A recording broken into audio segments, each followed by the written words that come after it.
Now I know this may be a touchy subject, and I have to admit I was a bit apprehensive about making this video out of fear of triggering anyone, as at the end of the day, in one way or another, we all dearly love these shows, but I thought it would be an interesting one to make nevertheless, as these are two DC properties that, you know, for the record, I am a big fan of, as many of you, but they have two very different takes and approaches to the way they portray the shows, characters, and more. So I'm going to try and give a comparison on the Arrowverse and somewhat recent DC universe, and offer my opinion on which of the two I prefer and why. So just to disclaim, I'm not hating or bashing on any of these shows, and I don't want any of this to divide any fans or start a stupid war in the comments. This is quite a subjective experience of somebody who has loved both the CW and DC Universe shows and has covered them a lot over the past few years, and, you know, just explaining the conclusion I'm at today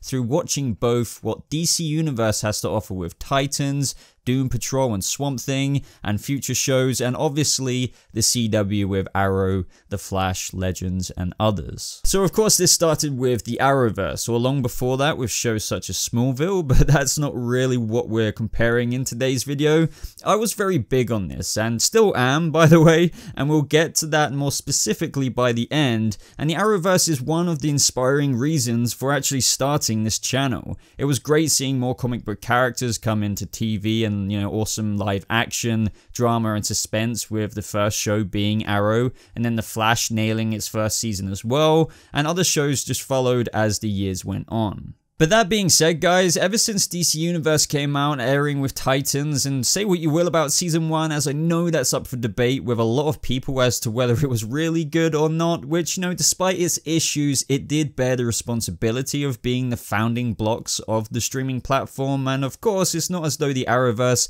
hasn't had its rough patches as well. There's been only shows that have come out since on DC Universe that have only continued to improve upon Titans, such as Doom Patrol, Swamp Thing, and, you know, the most recently Titans Season 2 that has introduced Deathstroke, Batman, I mean, well, Bruce Wayne if you will, and many other existing features, which have already begun to show how it's ironing out the creases that some fans of the show had issues with in its first season. The Arrowverse most certainly still has its grit and emotional moments that appeal most to me, but however, I don't think it's any surprise, not that everyone watching this will agree unanimously on this, that various Arrowverse shows haven't really had their shine in the later years. Now this includes seasons, for example, like Arrow Season 4, The Flash Season 4, Legends of Tomorrow Season 4, it's almost like number 4 for the Arrowverse is kind of a cursed number, and I could name others, but ultimately this is, and it's important to point this out to everyone who's watching this right now, it's subjective, as I've seen many comments of people saying how they do love these seasons,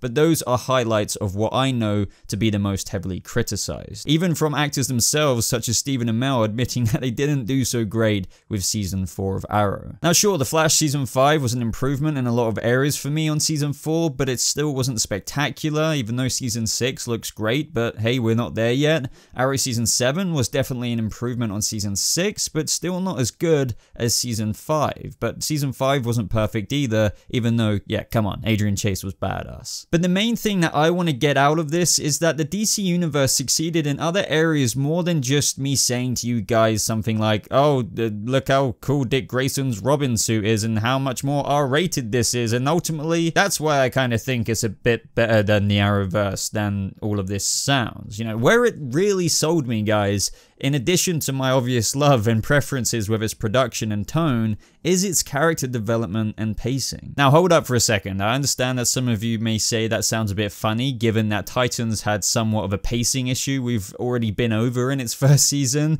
but I'll be the first to say that I still enjoyed Titans Season 1 over something like Supergirl's beginning seasons or something like The Flash Season 4, because this is the deciding factor for me. But this should also go without saying that I'm not trying to say that Supergirl doesn't make you care about its characters, but that I truly believe that DC Universe has nailed this cocktail, if you will, that is making a lot of people really appreciate what it's building with its shorter and more character-focused seasons, with pretty much little to no filler. Kind of delivers a much more engaging season villain to follow. There's been quite a few times in the CW shows where they just haven't focused on the character, such as, one of the most popular criticized ones, Barry Allen himself, or there's a plot point that is just benched for a long time in servitude for the villain of the week, which is, in my opinion, quite the hit and miss approach. Of course, I know that this is a deliberate formula for the show, and I enjoy a lot of villains of the week, but sometimes they fall extremely flat. Now, if you were to cut out half of that, imagine how much more driven a season could be. But no, wait, we've got to sometimes watch episodes that contain subplots like this Money Man, which, really pulls me by the collar and drags me out of what I was really enjoying.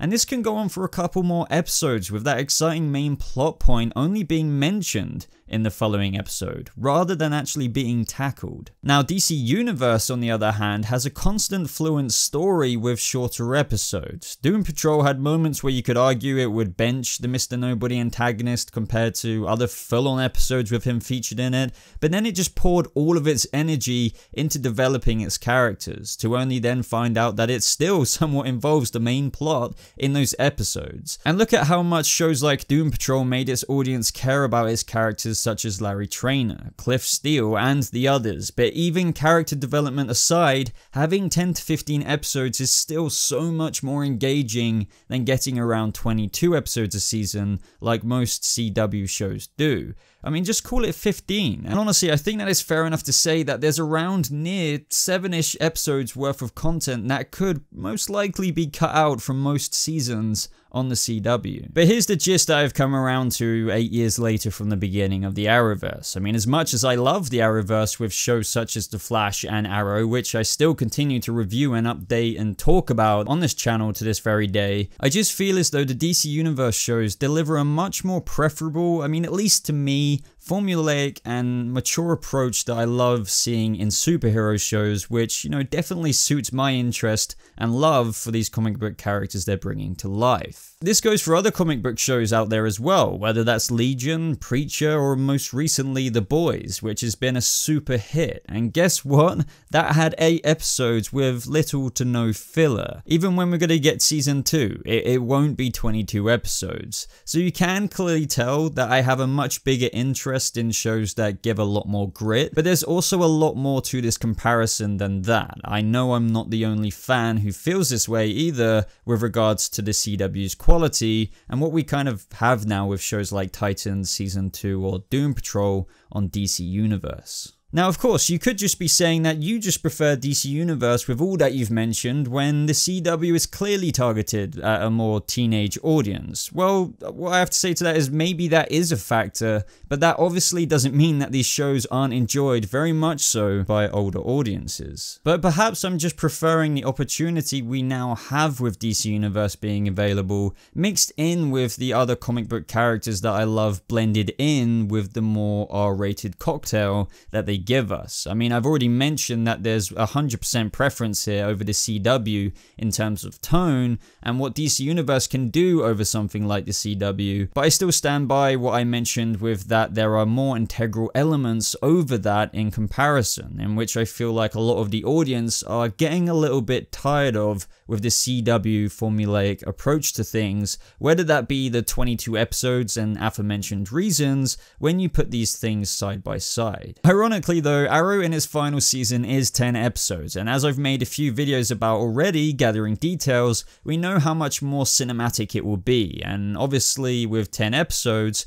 more to the point. So even though it's Arrow's last season, I just find it fascinating to think of what it will be like with a more concise CW season, with a lot more wow factor as there's a more limited number of episodes being done. I mean, I don't know. I mean, maybe that's not fair to say given that a few episodes are going to be tributes to prior seasons, but at the very least, it gives us a little insight of what the CW's Arrowverse shows could be like with a similar approach to that of the DC Universe shows. shows. But I'd like to finish up by pointing out that the DC Universe shows aren't perfect, and it should be factored in that it could be unfair to compare the CW and DC Universe platform because, you know, DC Universe has not been around nearly as long to make as many mistakes. I mean, I would say to that, of course that's true, but it's not going to be the only thing that I weigh up here for both universes, and in fact, DC Universe has already had somewhat the very same issue for a bunch of fans that has happened to the CW shows over the years, with its very first show, Titans, being heavily criticized